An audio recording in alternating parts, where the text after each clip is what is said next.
there's nothing inherently wrong per se, but a greater level of movement comes when people feel inspired. It's intrinsic. It's inside themselves. It lights the fire within. That can burn on for years, whereas motivation has to constantly be put new stimuli out there to continue it. Does motivation work? Sure. It motivates you to get more rewards. But inspiration can burn on for years, even decades, when people feel that fire lit inside of them. So inspire comes from the Latin term inspirare, which means to breathe into, to breathe life into. So I'm breathing life into something. The opposite, expire, is to suffocate or to die.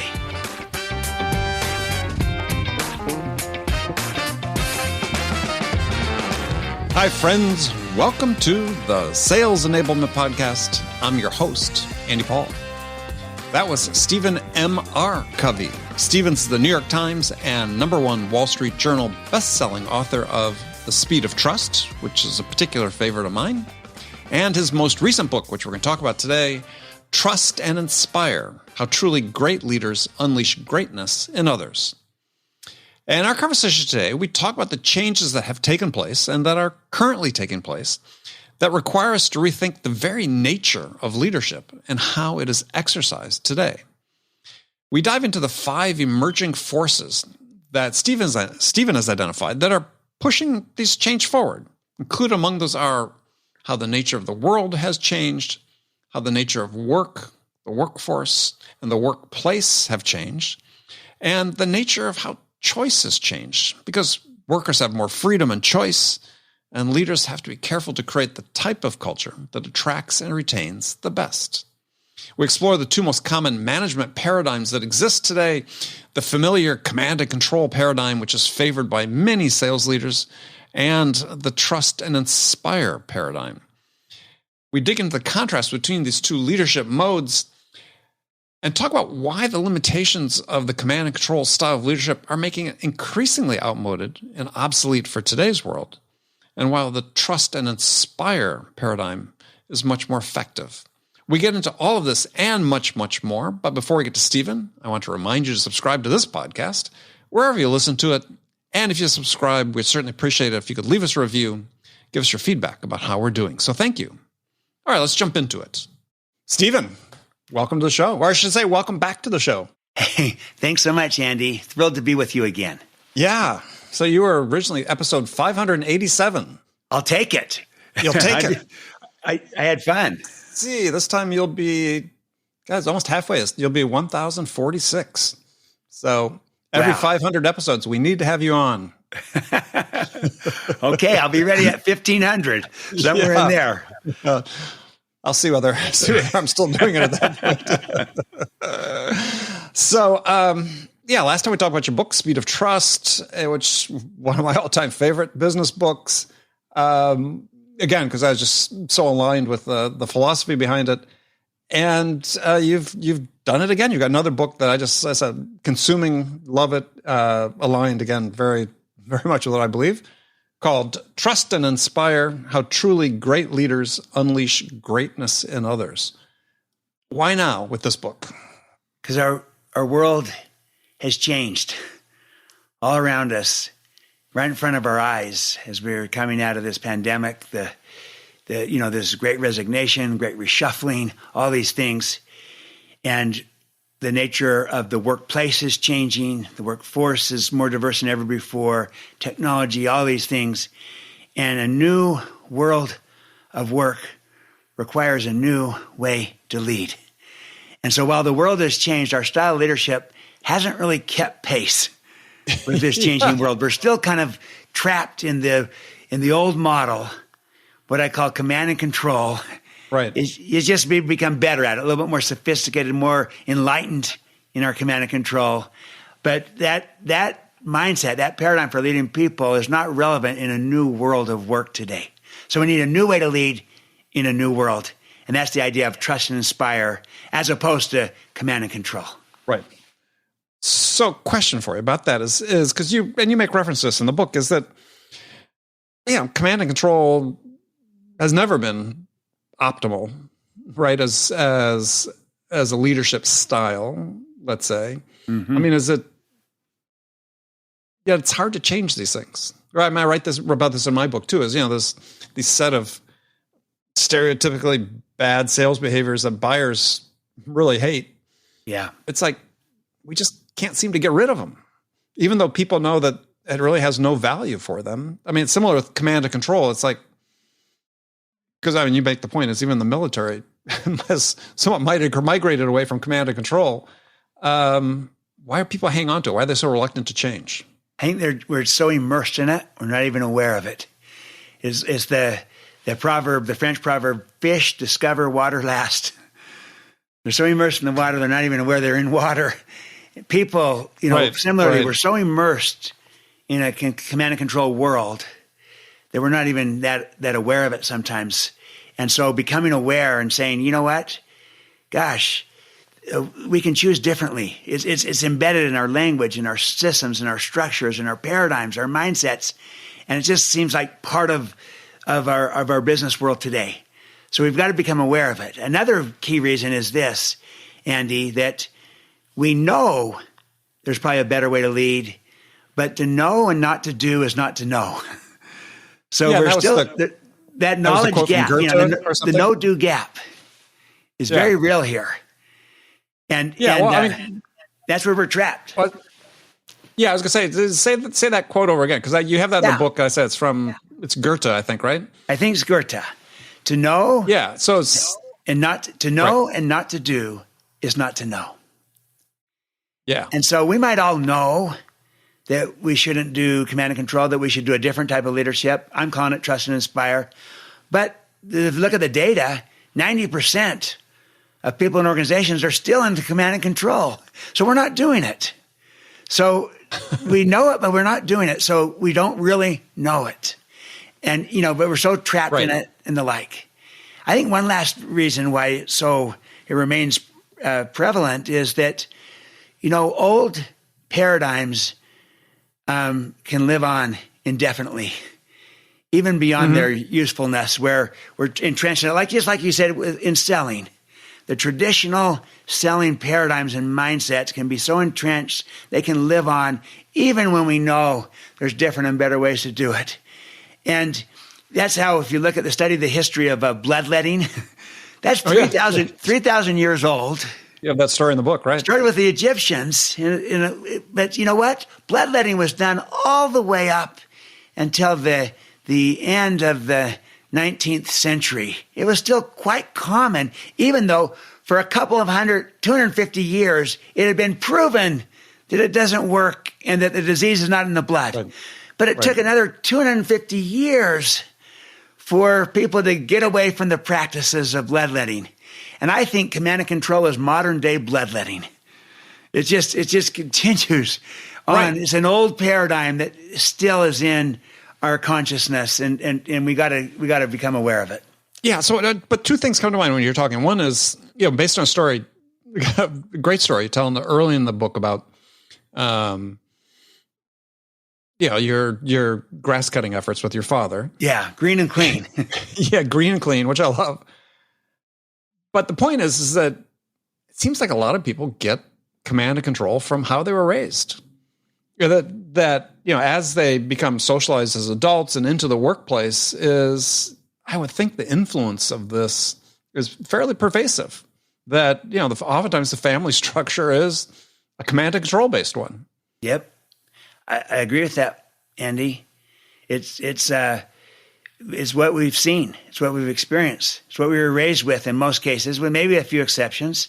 It's what we see in sports. It's what we see in schools. And so we go through life, and command and control is kind of our experience and our model. And it becomes also, maybe for us, it's also been part of our success. Maybe that's what we know well, and we're good at it.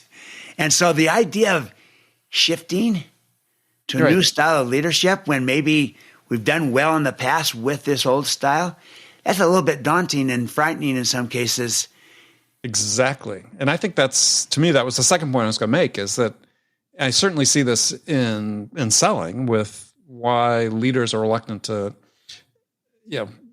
become leaders instead of just staying sales bosses that are immersed and enmeshed with command and control is fear.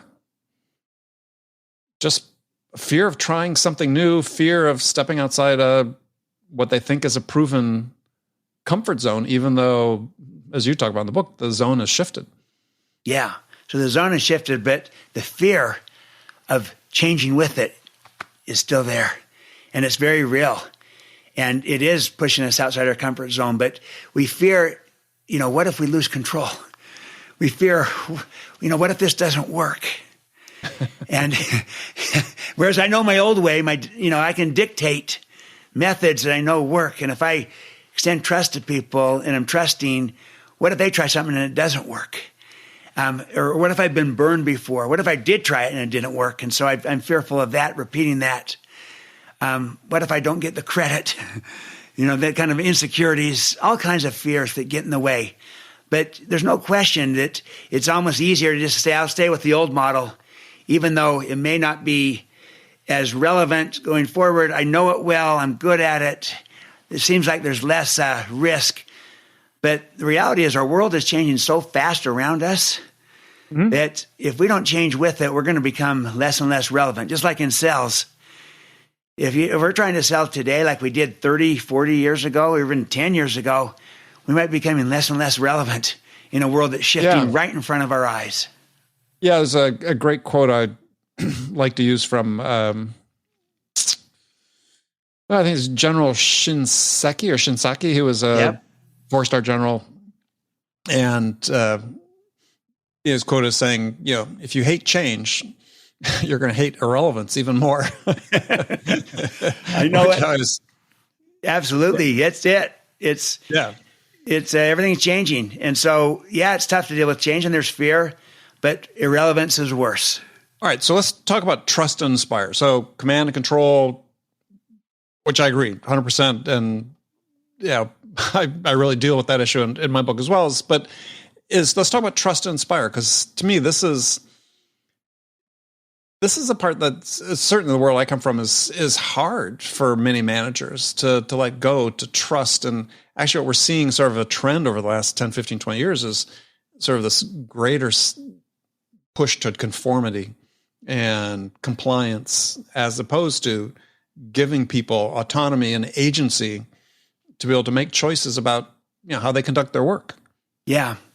No, we're seeing a lot of that, and we see it in industries, in compliance rules and regulations, and regulated industries and the like. And so there's a push for this, and we need to have it. And you need to have compliance, but there's a higher level. It's commitment that will include compliance. Compliance is just following the rules, which we need to have, but commitment is doing the right thing, which will include following the rules, but even above and beyond that. So command and control will get you compliance, but it won't get you commitment. People volunteer that. That comes from trust and inspire. Command and control will get you efficiency with things, with processes. Right. But it's not very good with people. You want to be efficient with things, but effective with people. And if you try to command and control people, you might get that job done, but you're not building the capabilities and the talents. Right. So that their ability to get results in the future has not increased.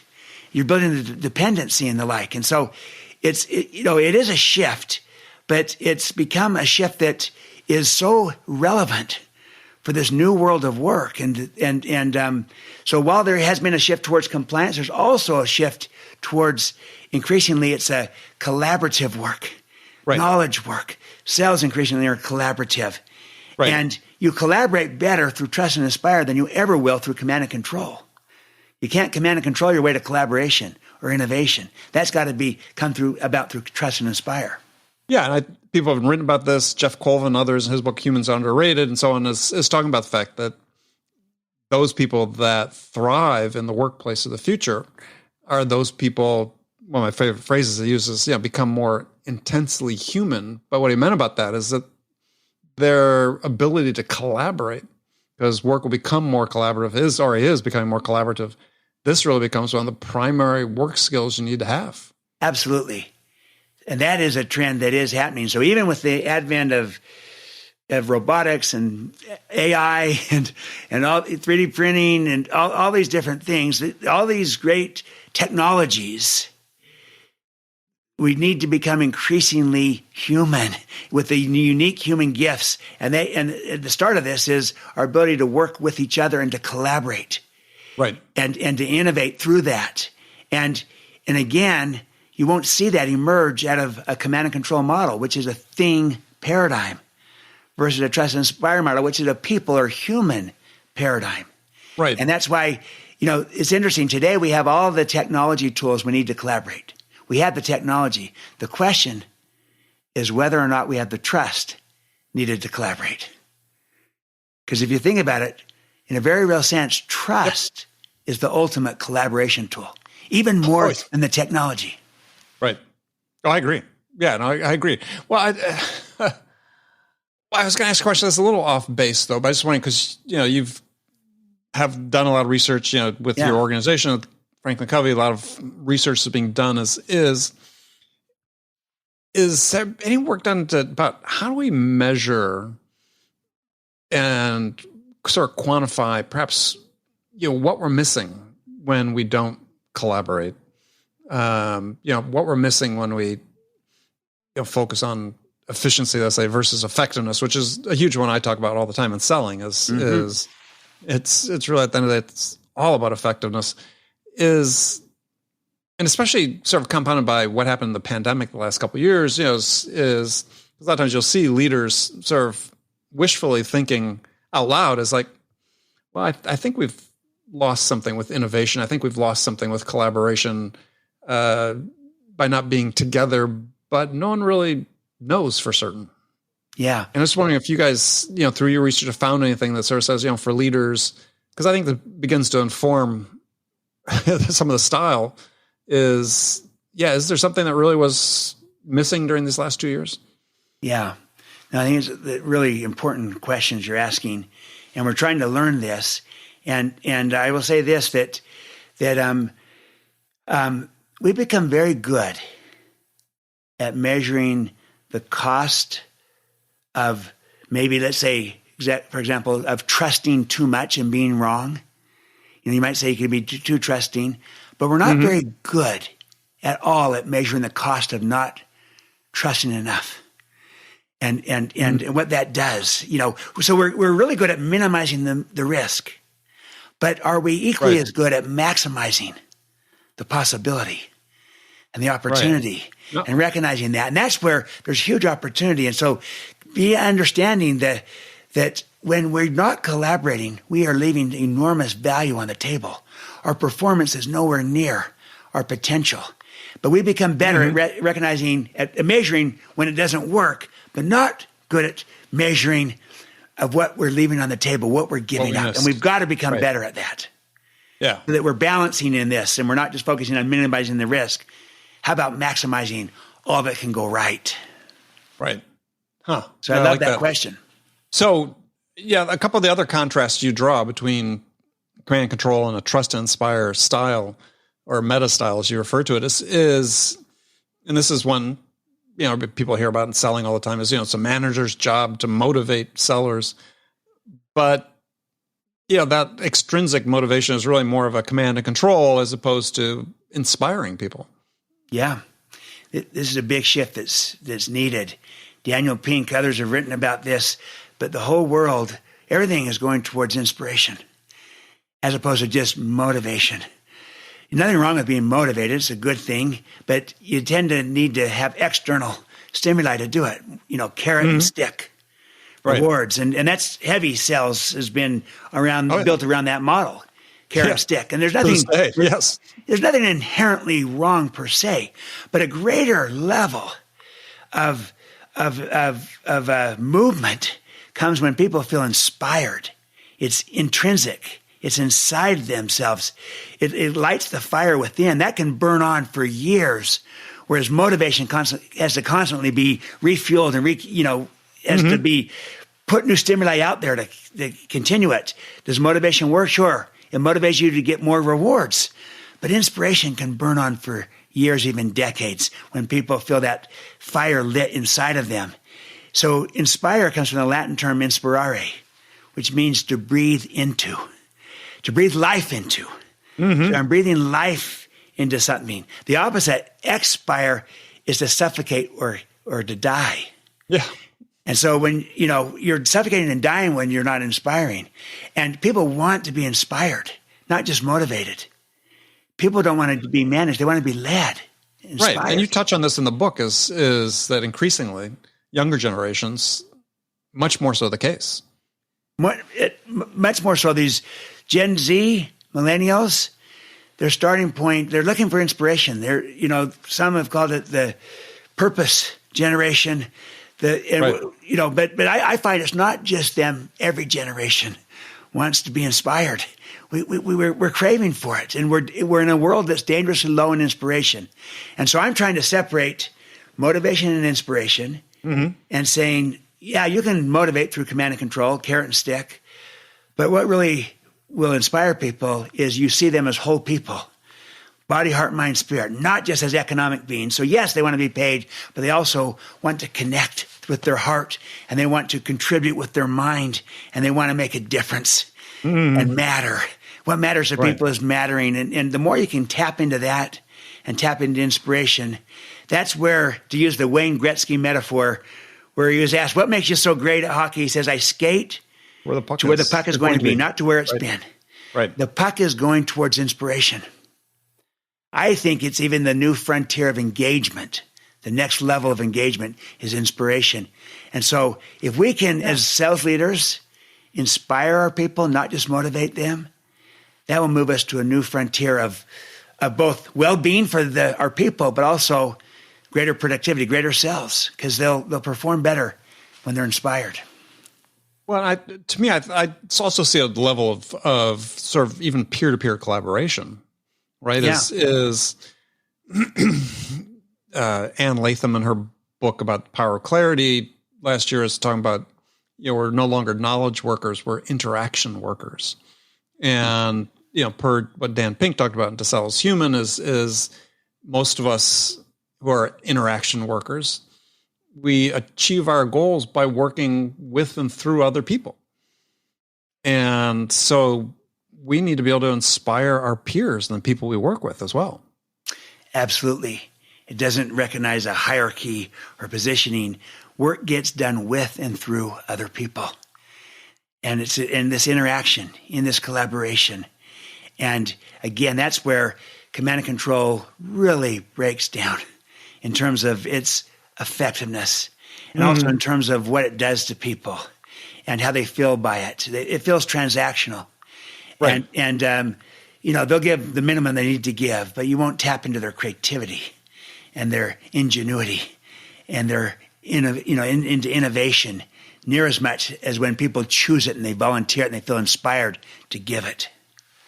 And then, what you then miss is you miss that sense of fulfillment that keeps people around. I mean, I think, in the sales world and the tech world these days, average tenure for account executives, salespeople is about a year and declining. Really? Wow. Yeah. So think about that. Is sure, some of it's, people looking for, the next best thing, but Gallup's research and others shows that, people sort of leave managers more so than jobs. And there's just this lack of a sense of fulfillment and inspiration, I think, is a good portion of it. I think people are looking for that. And part is the reason why they're shifting jobs so quickly. It's a great point. And so back on that Gallup data that people leave the manager, bad bosses, more than they do the job. Think about it. It's a bad boss when your boss is commanding and controlling you in everything you're trying to do. When you feel like you have so much potential, you feel different in kind when your boss is one who believes in you, who trusts you, and who inspires you by how they approach you and how they care about you and how they're also tapping into purpose, into meaning, into contribution, purpose-driven work, purpose-led work that matters. And that's different in kind, and you feel different about such a leader. And you want to stay with that leader and be part of it. You're working with them, whereas in a command and control, it's working for them or, it's transactional. It's exchange-based, not inspiring at all. Right. And you talk about this, one of your contrasts you draw on your table is the command and control, they manage people and things, versus the trust inspire, they manage things but lead people. So the command and control managers manage people the way they manage things. That's right. And it's kind of Abraham Maslow said that he that is good with the hammer tends to think everything is a nail. Yeah. So when we get good at managing things, when we get good at this, we start to say, well, I'll just manage people in a similar way. We may not consciously even say that, but it just starts to happen. And when you manage people as if they were things, you know what happens? You end up with no people and lots of things, because people will move on. They'll go find a better place where they feel that someone believes in them, someone trusts them, someone that inspires them. People have choices and options today in a way that they didn't before. And so while Trust and Inspire never was optimal, it worked. But we had a lot more value we could give. It's just that we never have really measured what we left on the table. But it's becoming more clear that it's not going to work very much going forward. And the cost of this will be not only irrelevance, but declining productivity and lack of inspiration, and we'll lose our people. So you manage people like things, you'll end up with no people and only things. Yeah, and then you talk about, which mirrors something I talk about in my book as well, is that when you have that focus on efficiency, on the command and control, is you're not giving people the autonomy and the agency that they need to make choices about how to solve the problems that their job requires them to solve, and to bring value to the job. Absolutely. And I think for salespeople, this is one of the real reasons why they change jobs so frequently. It's just like they feel, and this is part of the response we're getting to my book, is people saying, yeah, I mean, I know I can, if I was given the freedom, I could do much better, to make choices about how I could sell and how I could better serve my customers. Yeah. Instead of being just focused on. Yeah, that's Trust and Inspire. Talk about giving freedom. That's saying, look, I want to have some autonomy, some freedom, some trust. Yeah. I'm clear on the results. Don't dictate to me the methods. And as soon as you dictate the methods, then you become responsible for the results.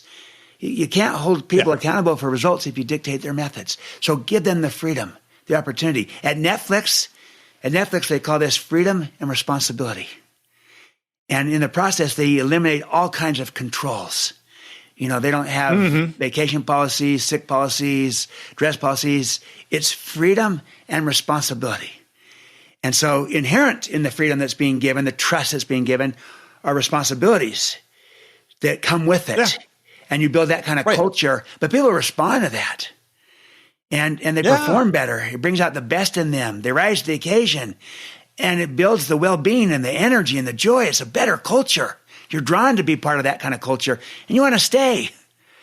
If it's command and control, more dictatorial, or even if it's an enlightened command and control, so it's better, it's kinder. You bring some strengths into it and some emotional intelligence into it. But if your paradigm of how you view people hasn't shifted, you still ultimately view them as things, not as human and as people, then ultimately you'll motivate, but you won't inspire.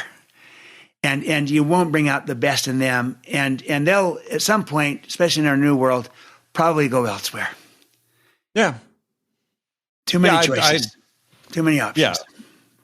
I mean, I agree. I was thinking about, we're talking about the Netflix example, and I just remember when I was a kid growing up, big Green Bay Packer fan, is during the Vince Lombardi era. And he talked about what he did is he gave his players freedom within structure. And I always sort of remembered that, right? This goes along with having the responsibility. Yes, we do have, we have a framework for how we do things, but I'm giving you the responsibility, and people accepted it, to be the best version of you within that framework. That's a beautiful illustration of being trusting in a smart way. Mm-hmm. Because it's not a blind trust. A blind trust would be all freedom, no structure, no responsibility, all freedom and rights without responsibility. Right. That's going to ultimately turn into a blind trust. in the trust that you give people, the freedom, you always have expectations and accountability around the trust being given so that we can kind of build an agreement, a structure, an agreement around how we'll know how we're doing. And if you do that well, then you can really empower your people, give a lot of freedom to them because you have built-in control through the agreement, not through you having to hover over and micromanage the person. And that's different in kind. And that's when you go from sales boss, in your words, to sales leader. Someone who's really a coach. A boss is more the command and control, and I'm trying to dictate and structure and give all the parameters, spell everything out, but I'm not giving people that freedom. The leader becomes the coach and the advocate, the champion. They believe in people. They're giving them a structure to help them succeed, but they give them that freedom to do it themselves and to use their creativity and ingenuity, and they feel inspired by that. That moves them to action better than just more carrot and stick type motivation in the long run.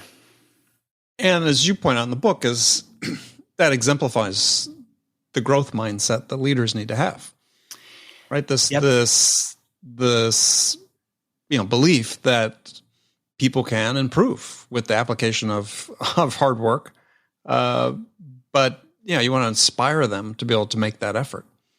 Absolutely beautiful. In fact, I'll put it this way. Good command and control leaders, enlightened command and control leaders, they have a growth mindset for themselves. What differentiates the trust and inspire leadership leader is I have a growth mindset, not only for myself, but for others and in others. For others. I see the greatness inside of people. I see the potential inside of people, not just in a few, but really in everyone. And my job as a leader is to try to unleash that potential, that greatness. But the power is in the people. The power is in the seed. I'm just trying to create the conditions for the seed to flourish, to blossom, and cultivating that. But that mindset is not just for myself, because I find a lot of good leaders that say, I've got a growth mindset. And they do, and they're learning and they're improving, getting better, but they often don't have that same growth mindset for the people they're working with or leading. And instead they've labeled them, categorized them, don't allow them that opportunity to grow and change, or don't give them chances, extend trust to where they're going to develop capabilities and can grow and improve and change. And it holds people back. It does. So our last question is so what are, a couple recommended steps? If someone sort of self-assesses and says, I feel like I'm more command and control. This, for whatever reasons, how I was brought up in the business world, is a couple of things they could do just, first to sort of say, I want change. What's a step to change I can take? Yeah. I will say this, that in this book, I highlight what I call the 3 stewardships of a trust and inspire leader. So these are kind of the actions that flow out of the belief that there's greatness inside of people. If that's the case, then my job as a leader is to try to unleash that, not to try to control it. And people are whole people, so my job as a leader is to inspire, not merely to motivate. If that's my belief, then I need to put that into action. And so there's 3 key things you can do, 3 stewardships. First is that you model the behavior. You go first. You be a model of the kind of behavior you're seeking. Don't expect it from others if you aren't modeling it. Right. So model the behavior, model the values, model humility and courage that's needed today, model authenticity and vulnerability, that people respond to that so well. Be the model. Go first. So that's the first thing, is go first. If I'm a sales leader, I saw this happen one time where one of the salespeople brought his leader in to help him close a deal. They closed the deal, and then the leader took all the credit for it. Yes, I've seen that. I've experienced. I've been on the wrong end of that a couple times. Yes. Yeah. Well, guess what? You just modeled, as a sales leader. You're probably a sales boss, number one. You just modeled to the rest of the sales force. Don't bring a deal to me to help you close, because the boss is going to take credit for it. Oh yeah, that's exactly. We at this particular company, several of us that were top performers said, we're not We just don't bring them on calls anymore. You're not going to bring them in if they're going to take credit. Now, the flip side is, what if instead a sales leader, one of their salespeople brings a deal to them, they help them close it, yes, and it's great, and then that sales leader says, look at what Andy did. Look at what Sue did. Look at this deal. Look how they did this, and they brought the right resources in. They handled this beautifully, brilliantly. They gave them the credit. It's going to tell everybody else, you need help in closing this deal. You need help in moving this along. Bring in the right resources, because the boss is going to give you credit for doing that, for being smart about how to create business and create value for clients, and close the deal. So yes, we're always modeling. So it always starts with modeling. That'd be the first. The second would be then that the second stewardship is trusting. To be trusting, to extend trust. And I'll just say this, Andy, that to have trust, you need to be both trustworthy, but also trusting. And I know people who are trustworthy, but not trusting. And as a result, they don't create enough trust, even though they're trustworthy. And you've got to be trusting. And so as a sales leader, be trusting of your people. It's hard to ask your salespeople to go out and create trust with customers if they don't feel trusted themselves. Right. It's more natural and abundant to ask your salespeople who feel trusted and who you trust to go out and build trust with customers. Right. It's got to be inside out. So find the appropriate ways to be trusting, including be trusting of your customers. Now, again, I'm not saying be naive and get burned and smart trust. But when you trust people, they tend to trust you back. And when you trust your customers, they tend to trust you back. So find the ways you can extend more trust to people everywhere. I like that. I like salespeople to customers. So trusting would be the second. And the third then is inspiring. That's the third stewardship, inspiring. And the idea is that inspiring others is a learnable skill. It's not just for the charismatic. Everyone can inspire. And you inspire when you connect with people through caring. Yep. And that's your salesperson through caring. You connect through caring. And with your customer, with your prospects, you connect through caring. That you care about them, their situation, their win, their clients. You care, and they know and feel that you care. Caring. And then you connect people to purpose and to meaning and to contribution, so that there's purpose in all this, and it makes a difference. It matters. And that's, if you do those two things, connect with people through caring and belonging, and connect people to purpose, to meaning, to contribution. If you do those two things, you will inspire. Yeah. And so those are the three steps I would say. Try to become a model, try to trust more, and try to inspire others by connecting with people through caring and connecting to purpose. Right. And you'll begin to move the needle towards trust and inspire. Yeah, I agree. I mean, one of the things I write about in my book that I think is similar is just that for me that inspiration comes from, one of the ways you inspire buyers is by making them feel heard and understood. Right? This is too often in sales, salespeople come in and they'll ask questions to the buyer. They're kind of superficial, right? These are the same questions I always ask. So I know something about you, but I don't really understand what's most important to you. Yep. And absent that level of understanding, it's very difficult to inspire someone. Absolutely. That's why maybe the most significant thing we need to model today as salespeople, as sales leaders, is empathy, is understanding. And understanding does not necessarily mean agreement. You might disagree, you might see the world differently. It just means that you understand from their point of view to their satisfaction. Yep. And the test of understanding is not when you tell the person, I understand you. It's when they tell you, I feel understood. I feel heard. Absolutely. Right. And that's what oxygen is to the body, understanding is to the heart, to the soul. It actually just gives, it's like giving people emotional and psychological air, just like, like oxygen would be to the body. And it changes how they respond and react. And when customers feel understood, they're now very open to be influenced by you. Yes. And until they feel understood, they're fighting you a little bit, saying, you don't quite know me or my situation. Yep. And they're fighting you every day. Not only customers, I'm going to say as a sales leader, your own people. Your own people. Same thing, same principle. It's the exact same motion. Yeah. Absolutely. Yeah. So in my book, I lay out contrast selling out versus selling in. And selling in is based on 4 pillars: connection, curiosity, understanding, and generosity. Beautiful. And, find those are the keys to influencing and inspiring your buyers to want to do business with you. You know what you're doing there, Andy? You're sell without selling out. You're talking about trust and inspire selling. That's what that is. Yeah. No, absolutely. As opposed to the traditional command and control selling. Right. I'm just trying to provide a lens and a framing. You're applying this beautifully. Oh, I like it. You're describing a trust and inspire approach to selling and to sales that is different in kind than the traditional command and control approach that maybe we become more advanced and more sophisticated and more enlightened, but the paradigm, the mindset hasn't shifted. And you're shifting the paradigm, the mindset, into a leader, not a boss. We're trying.